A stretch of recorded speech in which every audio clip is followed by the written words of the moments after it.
Estimados alumnos, el día de hoy vamos a estar viendo la clase que lleva por título Los 4 estados de conciencia. ¿Sí? Nuestra conciencia puede tener diferentes estados. Es más, necesitamos aprender no solo a desarrollarla y a ampliarla, sino que también a trabajar para que la conciencia pueda tener estados más elevados cada vez. Esto es fundamental en nuestro trabajo.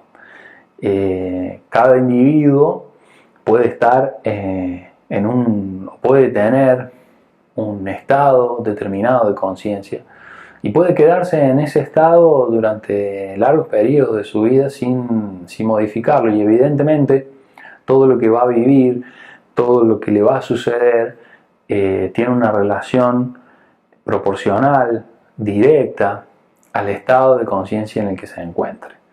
Hay 4 estados básicos de conciencia que la Gnosis enseña que deben ser interpretados, deben ser conocidos para ser reconocidos dentro de nosotros mismos. El primer estado, el más básico, es el estado de eicasia. El estado de eicasia es prácticamente sueño de la conciencia. Es un estado de ignorancia, incluso en ese estado de conciencia se gesta toda la crueldad humana, se gesta los procesos más brutales e instintivos que puede desarrollar un individuo.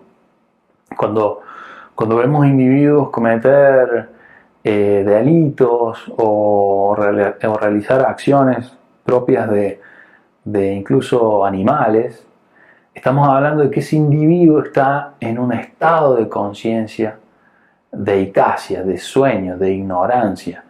Durante el lapso en el que el individuo estuvo en ese estado de conciencia, puede realizar las acciones más atroces, más crueles y a veces inexplicables para su entorno. Sin embargo, está sumido, está sometido, está atrapado en un estado de conciencia totalmente oscuro, en el que solo pueden expresarse sus instintos más brutales y puede expresarse toda su negatividad al máximo. En otro nivel tenemos un segundo estado de conciencia, que es el estado de pistis. Este estado de conciencia, llamado o conocido como el estado de vigilia, tiene una característica: es el estado de conciencia al que deberíamos acceder cuando, por ejemplo, uno se despierta a la mañana, cuando uno sale de lo que llamamos el sueño del cuerpo físico. Entraríamos en un estado de vigilia. Sin embargo, en este estado de conciencia lo que prima son las creencias, los prejuicios, incluso un sinnúmero de teorías que son a partir de las cuales el individuo procesa el mundo en el que vive. Generalmente uno va, a partir de su desarrollo, va adquiriendo un montón de conocimiento, un montón de información que va organizando en una manera de pensar, va adquiriendo teorías, va sumando al bagaje que tiene de conocimiento, teorías nuevas, va descartando otras, pero esas teorías, incluso esos prejuicios, esas creencias, son el filtro con el que nosotros vamos tamizando lo que nos pasa. Y es muy característico de este estado de conciencia cuando el individuo no quiere aceptar los cambios. Uno está en este estado de pistis cuando abraza con demasiada determinación sus creencias, cuando no acepta tal vez que el mundo cambia, no acepta que las personas cambian, no acepta que los eventos cambian, y sin embargo uno quiere imponer su creencia o sus teorías de lo que el mundo debería ser, de eso que nos está llegando. Uno no lo acepta como es, sino que lo filtra, lo reinterpreta, lo malinterpreta. A veces en ese estado de conciencia lo que logramos es forzar los hechos.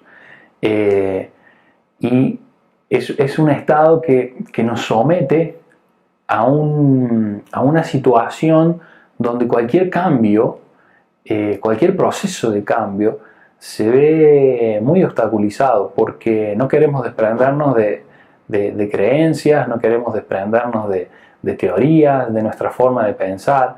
Incluso en casos muy extremos, esto se transforma en un fanatismo, es decir, un apasionamiento a la forma de pensar, un apasionamiento a la creencia, y ningún otro tipo de ideas, ningún otro tipo de creencias, ningún otro tipo de punto de vista es válido, sino que es solo válido el punto de vista que uno ha desarrollado o la teoría a la que uno adhiere.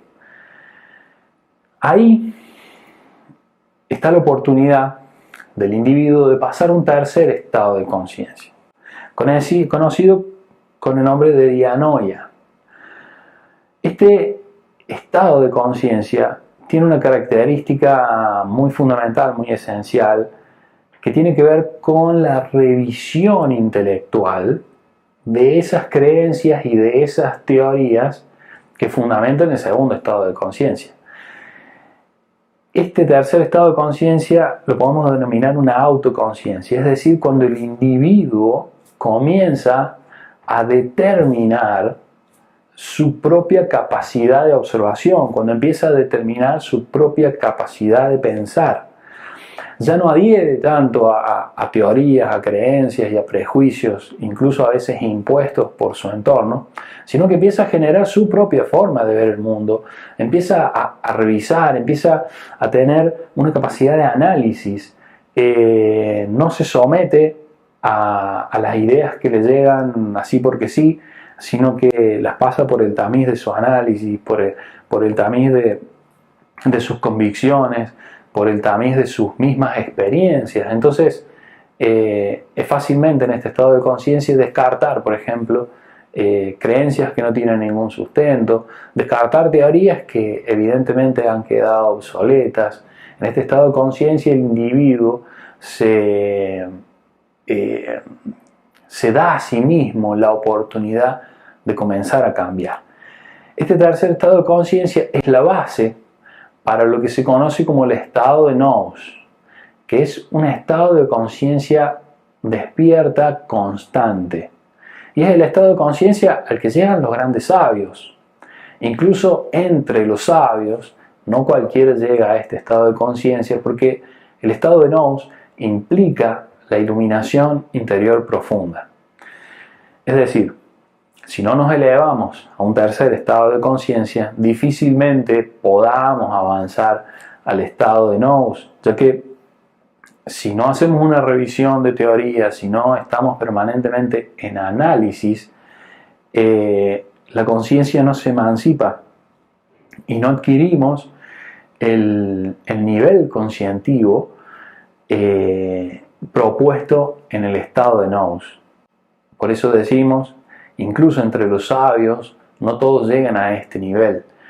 Y incluso aquellos que llegan a este nivel por su sabiduría, por su iluminación, por su conciencia objetiva, son sumamente humildes. Es decir, no lo andan diciendo como podría ser alguien en un estado de pistis lleno de teorías, donde la persona se envanece, con orgullo defiende sus ideas como las únicas, las mejores o las superiores.